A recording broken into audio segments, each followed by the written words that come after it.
New York City. Our detection system shows nothing. Mayday! Mayday! New York is under attack! Intercept and destroy! A force field is shielding the warplane. It's getting through.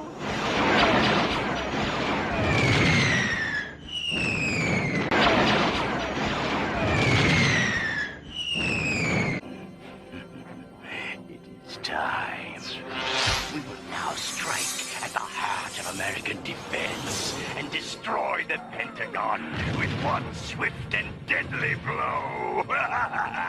बिस्मिल्लाहिर्रहमानिर्रहीम। अस्सलाम वालेकुम दोस्तों ये जो मैंने पहले clip आपको इस वीडियो में आपने देखा है, उस क्लिप से एक बात ज़ाहिर होती है कि ये क्लिप जो है 1994 में गालिबन एक कार्टून लगा करते थे आयरन मैन के नाम से, उससे लिया गया है। यानी यूट्यूब पे ये मौजूद है।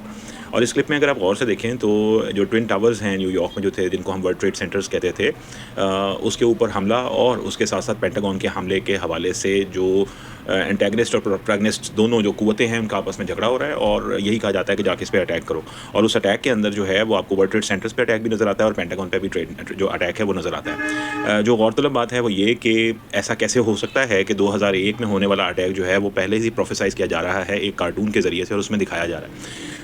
क्या अलकायदा के अंदर जो लोग थे, क्या वो ये वीडियोस देख के ये प्लान कर रहे थे कि हाँ भाई कार्टून के अंदर चूंकि ऐसे किया गया तो हम भी इस तरह से ही अमेरिका के ऊपर खुदा न खास्ता अटैक करते हैं, और आपने बाद में देखा कि वो अटैक वैसे ही हो जाता है। क्या इसको हम कॉन्स्पिरेसी थ्योरी कहें? और अगर ये कॉन्स्पिरेसी थ्योरी नहीं है तो क्या जो इस कार्टून का डायरेक्टर है या जो प्रोड्यूसर है उससे सवाल किया जाए कि उसको कैसे मालूम था कि ये जो दो जगह हैं इन पर अटैक हो सकता है?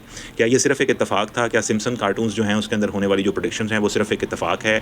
ऐसा महसूस होता है कि ये इत्तेफाक नहीं है। ऐसा महसूस होता है जैसे कोई है जो पहले से ये जानता है कि उसने क्या करना है। एप्स्टीन फाइल्स आने के बाद और उसके अंदर जो तमाम कॉरेस्पॉन्डेंस है उसके हवाले से हमें ऐसा महसूस होता है जैसे चाहे पेंडेमिक हो उसकी डिस्कशन पहले हो रही है, चाहे कोई जंग हो उसकी जो गुफ्तगू है पहले से हो रही है, चाहे कोई इन्वेंशन हो उसकी गुफ्तगू पहले से हो रही है, चाहे कोई रिफॉर्मिस्ट एजेंडा हो उसकी गुफ्तगू पहले से हो रही है। ये बड़ी हैरतनाक बात है और हैबतनाक भी, ये खौफजदा कर देने वाली बात है।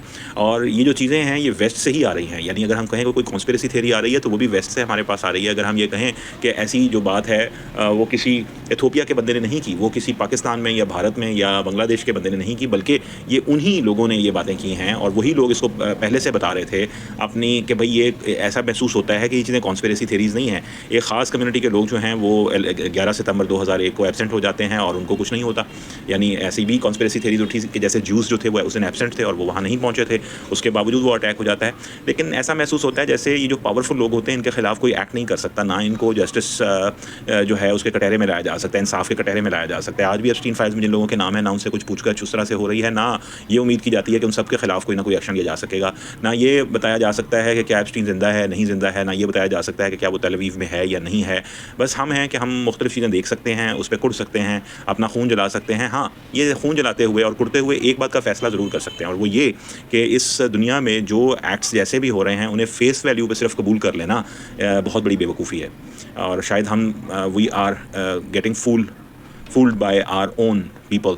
लगता है ऐसे है जैसे वी आर फूल्ड, हमें ऐसे लगता है जैसे हमें बेवकूफ़ बनाया जा रहा है। हमें ऐसे लगता है जैसे ये कॉन्स्पिरेसी थ्योरीज जो हैं ये खुद ही कॉइन की जाती हैं और फिर खुद ही अमल दरामद किया जाता है, खुद ही नुकसान पहुंचाया जाता है। और आप देखिए कि जो ये 9/11 है इसकी इंप्लीकेशंस कितनी खौफनाक हैं कि तमाम मुसलमान जो हैं उनको किस तरीके के साथ नुकसान पहुंचाया गया। अगर आज भी एप्स्टीन फाइल जो है वो उसमें नाम किसी मुसलमान का आ रहा होता, आज भी किसी मुसलमान ने इसको ऑर्केस्ट्रेट किया होता, आज भी अगर इसमें किसी मुसलमान का नाम जोड़ा जा रहा होता कैनिबलिज्म के साथ या पेडोफाइल के साथ, तो इस्लाम के हवाले से क्या क्या शोर मचाना था मीडिया के ऊपर, मेन स्ट्रीम मीडिया के ऊपर। हम देखते हैं मेन स्ट्रीम मीडिया जो है इस तरह की कोई गुफ्तगू ही नहीं कर रहा। तो क्या ये सब मीडिया कंट्रोल्ड है? क्या ये सब बातें कंट्रोल्ड हैं? इस पे आप भी सोचें, मैं भी सोचता हूँ। कुछ और ना कर सके तो कम से कम अपने आप को इससे बचा सकते हैं। इस सारी एज ऑफ डिसेप्शन में, इस सारे दजल से, इस सारे फरेब से अपने आप को ज़रूर बचा सकते हैं, अपने बच्चों को बचा सकते हैं। और ऐसी वो तमाम चीज़ें जो दुनिया में होती हैं उसको अंदर फ़ौरन किसी को मजलूम समझ लेना या किसी को जालिम समझ लेना, ये भी शायद अब मुश्किल होता चला जा रहा है। ये ऐसा एज ऑफ डिसेप्शन है, ये ऐसा दौर फितन है, ये ऐसा दजल का निज़ाम है और ऐसा दजल का वक्त है कि इस फरेब को समझने में बहुत वक्त लग जाता है, साल हर साल लग जाते हैं। अभी और साल गुजरेंगे और चीज़ें पता लगेंगी कि चीज़ें असल में क्या थी, लेकिन तब तक बहुत देर हो चुकी होती है। बहुत सारी हुकूमतों के तख्ते पलट दिए जाते हैं, निज़ाम मुल्कों के ख़राब कर दिए जाते हैं, लोगों को जंगों में धकेल दिया जाता है, बारूद की बारिश की जाती है और उस तबाही के बाद होता क्या है कि फिर आपको ऐसा ही एक कार्टून मिलता है जिसे आप देखते हैं और हैरान होते हैं कि 1994 में आने वाले इस कार्टून में ये कैसे पता था कि पेंटागन और जो ट्विन टावर्स हैं वर्ल्ड ट्रेड सेंटर्स उन पर अटैक हो सकता है और उन्हीं पर फिर अटैक होता है। अपना ख्याल रखिएगा, इन बातों पे गौर करें, मैं भी करता हूँ और कुछ और नहीं तो कम से कम अपने लिए एक लाइन ऑफ एक्शन, एक लाइन ऑफ थॉट जो है उसको हम ज़रूर ड्रॉ करने की कोशिश करेंगे।